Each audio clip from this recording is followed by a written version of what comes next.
Deuxième volet de notre série sur les personnalités qui ont résidé à Roquebrune-Cap-Martin. Nous allons découvrir ce soir la villa La Soucot, une demeure avec une vue exceptionnelle qui a vu passer au début du XXe siècle hommes de lettres, artistes et personnalités politiques. Bernard Perrano, Jean-Marc Sarra.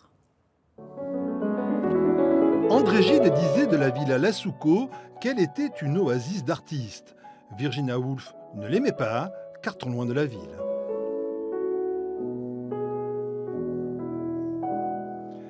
C'est Simon Bussy, un peintre et pastelliste français, né le 30 juin 1870, qui va faire dès 1904 de cette villa située à Roquebrune-Cap-Martin un important carrefour de la vie littéraire et artistique.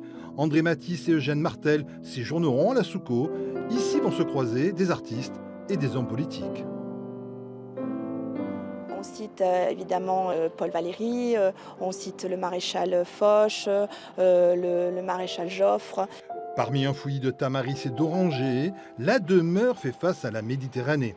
À l'époque, Bussy invite le gratin littéraire européen. Plusieurs ouvrages racontent la vie à La Soucot. Un autre ouvrage aussi qui est symbolique au fait de cette époque, c'était l'ouvrage de Zumwalter. Zumwalter était une artiste. Ses parents ils étaient belges. Elle a fréquenté depuis son jeune âge au fait la famille Bussy également. Et dans son ouvrage Pour Sylvie, qui s'intitule Pour Sylvie, qui est dédié au fait à sa fille, elle raconte il y a des nombreux passages où on raconte au fait la vie des gens à la villa Soucot. André Gide et Roger Martin Dugard tomberont amoureux de cet espace. Gide va en faire sa résidence principale. Ici, il va trouver l'inspiration. Auteur d'une œuvre plurielle, il est toujours considéré comme le contemporain capital de son époque. Au début de la Deuxième Guerre mondiale, André Gide invite André Malraux, qui va y installer sa maîtresse et son enfant.